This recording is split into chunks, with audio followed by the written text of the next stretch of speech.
और सारनाम ना भी मिला तो भी आपकी ढेर सारी कमाई बन जाती। और फिर काल क्या करेगा, क्योंकि आपके पुण्य तो वो देगा, उसने तो ऊपर होटल बना रखे हैं, स्वर्ग महास्वर्ग, महास्वर्ग में और ज्यादा टैक्स है देता हुआ आपसे, आपके पुण्यों से कहीं 20%, 25%, कहीं पर 10%, ऐसे उसने अपने टैक्स लगा रखे। और जो खर्चा आप खाते हो वो अलग है, वो तो आपकी पूंजी से होगा। तो आपको स्वर्ग महास्वर्ग में रख देता है और वहां आपके पुण्य आपके साथ होते हैं। जब महास्वर्ग के अंदर आपके पुण्य खत्म हुए उसके बाद स्वर्ग में ले आता है, नीचे एक अलग से एक स्वर्ग है, उस महास्वर्ग से अन्य जो कॉमन स्वर्ग है, उसमें भी जब आपके पुण्य खत्म हो जाते हैं फिर आपको पृथ्वी पर डाल देता है। तो वो पुण्यात्मा इतना समय वहां रहती हैं स्वर्ग में, महास्वर्ग में, फिर उनको सतयुग में प्रारंभ में जन्म देता है। इस भक्ति युग में की हुई भक्ति उनकी इतनी प्रबल हो जाती है कि फिर वो सतयुग में प्रथम जन्म लेते हैं।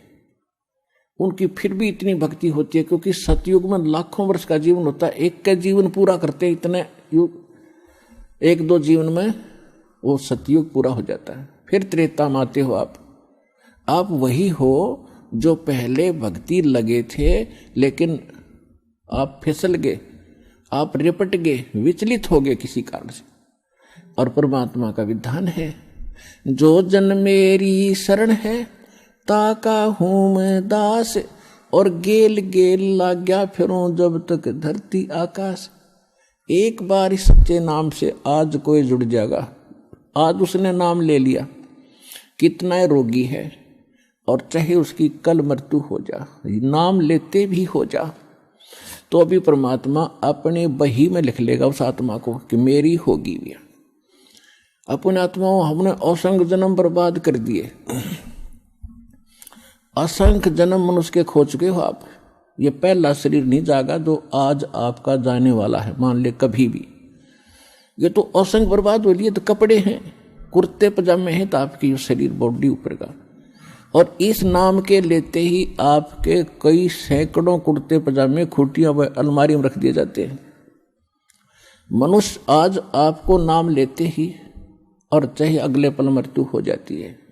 वैसे तो ऐसा नहीं होगा, जो सच्चे दिल से आते हैं उनको राहत मिलती है, उनका मनुष्य जीवन एक्सटेंड होता है, आयु भी बढ़ाता है परमात्मा। एक उदाहरण के लिए कहते हैं कि जो अविश्वास रूप में भी आके नाम ले लिया, अग देखेंगे किसी के कहने से आते हैं रोगी बहुत से, तो कि देख लेते हैं एक बार चल के, तो वो उनको भगवान वैसे उसको एक्सटेंड नहीं करेगा, उनका पता है कि इसको मैंने जीवन भी दे दिया, यू आगे फिर वो बकवाद करेगा। तो परमात्मा ने तो अपनी आत्मा देखनी है कि इसका उद्धार क्यों कर होगा, तो नाम लेते ही यदि उसकी मृत्यु भी होगी तो भी भगवान के अकाउंट में आ गया, और 10 महीना में फिर जन्म देकर उसको फिर बरवाला बुला लेगा, वह शुरुआत होगी उसके जीवन की। तो यहाँ आने वाले व्यक्ति को हानि कति नहीं है, और कति ज्ञान सुनकर समर्पित होकर आओगे तो आपकी कैंसर का बाप भी ठीक हो जा। भगवान किसे कहते हैं? वाह भाई वाह। यहाँ पर कम से कम लाखों भक्तों के कैंसर तक के रोग ठीक हो चुके, जिन्होंने समर्पित भाव से परमात्मा पर विश्वास करके नाम लिया और मर्यादा निभाई। क्योंकि दुखी आदमी मर्यादा खूब निभाता है, सुखी तक गड़बड़ कर देता है, समाज को गणा देकर उसने तो अपनी जान दिखाई देती है, तो उस पर जल्दी राजी हो है भगवान, जल्दी प्रसन्न होता है, उसका जीवन भी बढ़ावेगा और उसको रोग से मुक्त भी करेगा, लेकिन करेगा अपने हिसाब से, उसकी नीत देख के कि आगे कहीं और गड़बड़ ना कर देगी। तो कहने का भाव है